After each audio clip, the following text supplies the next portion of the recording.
Атын Мұқағали Мақатаев. Ең бірінші бақыттым халқым менің, соған берем ойнымның алтын кенін.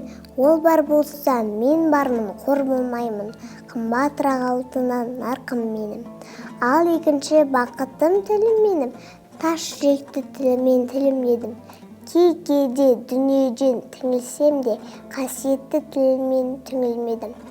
Бақыттым ба үшінші отан деген, Құдай деген кім десе отан дерем. Отты сумен жалғанда жан барсың ба, ойлан бұяқ келдағы отау менен. Үш бірдей бақыттым бар алақанда, менің мұндай бақытты жаратар ма? Ішкі нұрын төгеді аспанымнан, Атырау, Алтай, Арқа, Алатауға.